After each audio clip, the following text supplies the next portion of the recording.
Hola hermanos, soy el pastor Marcelo Sánchez, pastor en la Iglesia Presbiteriana Reformada de Norteamérica, plantando la iglesia en Lo Prado, y también profesor en la Academia Juan Calvino.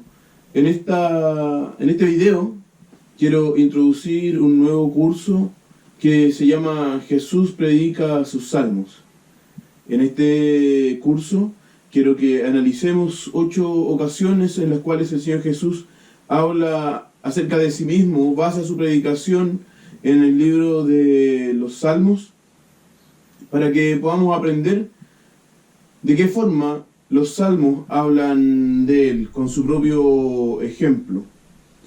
Hablando acerca de la predicación en el Antiguo Testamento, Gleason Archer pregunta: ¿cómo los pastores cristianos pueden esperar alimentar sus rebaños con una dieta espiritual bien balanceada si ellos son negligentes en predicar los 39 libros de la Sagrada Escritura con los que el propio Señor Jesucristo y los autores del Nuevo Testamento recibieron su propia nutrición espiritual? Ciertamente, también lo mismo puede ser dicho de los Salmos. Según Larry Hurtado, el libro de los Salmos es por mucho la parte de la Escritura más frecuentemente citada en el Nuevo Testamento. Según sus cuentas, hay por lo menos 356 alusiones al libro de los Salmos, siendo 111 de ellas directas citaciones del libro de los Salmos. Entonces, si el libro de los Salmos tiene tanta preponderancia en los autores del Nuevo Testamento, ¿por qué no la tiene el día de hoy para nosotros?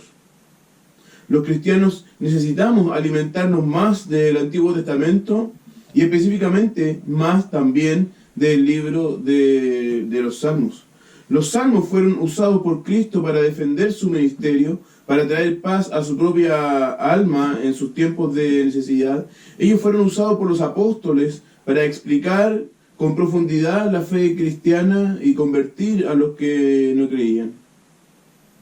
Entonces, en esta serie de estudios, yo quiero mostrar cómo el Señor Jesucristo, en sus propias palabras, nos muestra de qué forma los salmos hablan de Él.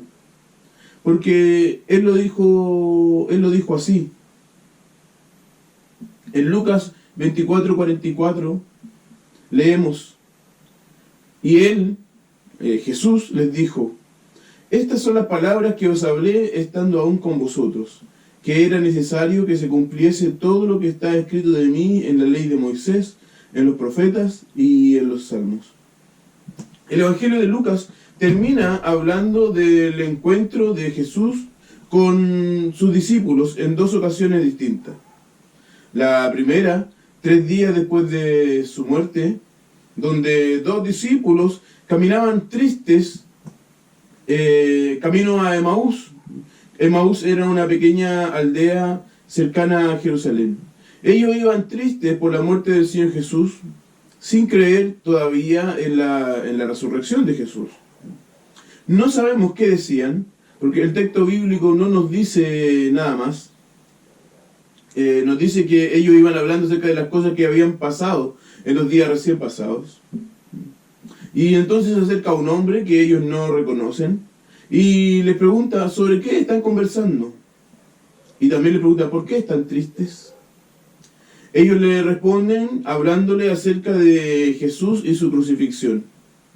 Ellos le dicen que están tristes porque ellos pensaban que este hombre sería el que salvaría a Israel, que él era el enviado de Dios, pero él ya llevaba 3 días muertos.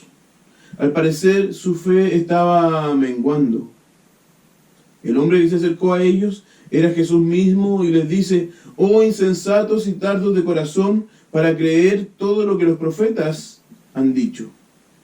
¿No era necesario que el Cristo padeciera estas cosas y que entrara en su gloria? Y entonces él, dice el texto, les muestra cómo el Antiguo Testamento hablaba acerca de todas las cosas que ellos habían presenciado en los días pasados. Luego, la segunda vez que él se apareció a los 11 discípulos, ahora cuando ellos estaban en Jerusalén, que también estaban tristes, pero ya Jesús se muestra directamente a ellos como un hombre resucitado. Ellos podían ver ahora sus manos y sus pies perforados, podían tocarlo, e incluso comió con ellos. Y luego de haber comido, el Señor Jesús les dijo: estas son las palabras que os hablé estando aún con vosotros, que era necesario que se cumpliese todo lo que está escrito de mí en la ley de Moisés, en los profetas y en los salmos. Todo lo que ellos habían visto les explicó. Ya había sido anunciado en el Antiguo Testamento. El Antiguo Testamento decía que Cristo debía morir y resucitar al tercer día, y ellos deberían haberlo creído, pues ellos conocían la ley de Moisés, los profetas y los salmos. Finalmente, el Señor los llevó a Betania, y ahí los bendijo, se despidió y fue ascendido a los cielos. ¿Cuántos de nosotros somos como estos discípulos en el camino de Emaús? Insensatos y tardos de corazón para ver en el Antiguo Testamento la fe cristiana, para ver cómo la ley de Moisés, los profetas y los salmos nos hablan acerca de la persona y la obra de Cristo. El Antiguo Testamento, de forma general y de forma particular, el libro de los Salmos, no nos fue dado para que nosotros conozcamos la historia de la nación de Israel, allá como un pueblo lejano, sino que el Antiguo Testamento y el libro de los Salmos nos fueron dados para que nosotros aprendamos más acerca del Señor Jesucristo. Eso es lo que Él mismo dice. Y entonces cuando nosotros miramos los Salmos, tenemos que ver a Cristo en Él, tal como Él se vio en el libro de los Salmos. De hecho, Lucas continúa el relato de la historia del cristianismo en el libro de los Hechos. Y nos dice que luego del ascenso de Cristo al cielo, relata la elección del sucesor de Judas. Luego nos va a hablar acerca del descenso del Espíritu Santo, que según el propio Señor Jesucristo, este Espíritu Santo los capacitaría para ser sus testigos, predicando en toda la tierra. Y entonces, en la primera predicación que encontramos después del Pentecostés, vemos a Pedro, ya capacitado por el Espíritu Santo, dando testimonio acerca del Señor Jesucristo. En Hechos 2, del versículo 14 al 36, vemos el énfasis de Pedro puesto en dos cosas: el padecimiento de Jesús y luego la gloria de Jesús. Son los mismos dos temas que el Señor Jesucristo le había enseñado a los discípulos allá en el camino a Emaús. Y para hablar acerca de estos dos temas, Pedro cita dos salmos. Primero cita el Salmo 16, los versículos 8 al 11, para hablar acerca de la promesa de la muerte y la resurrección de Cristo. Y luego va a citar el Salmo 110:1, para hablar acerca del ascenso de Cristo para reinar glorificado en el cielo. Esto es muy interesante para nuestro estudio de la importancia de los salmos.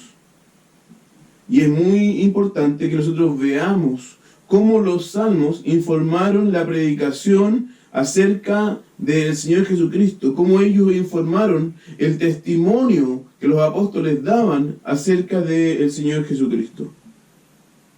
En la lectura de los evangelios, que va a estar basado este curso, nosotros podemos reconocer 8 o quizás 9 ocasiones en las que Jesús citó explícitamente un salmo para fundamentar lo que estaba diciendo. Y entonces en las próximas clases vamos a ver la forma en la cual el Señor Jesucristo basa su enseñanza sobre su persona y sus obras, específicamente en el libro de los Salmos. Entonces les invito a que ustedes continúen viendo esta serie de videos que está aquí en el canal de la Academia Juan Calvino. Que el Señor les bendiga.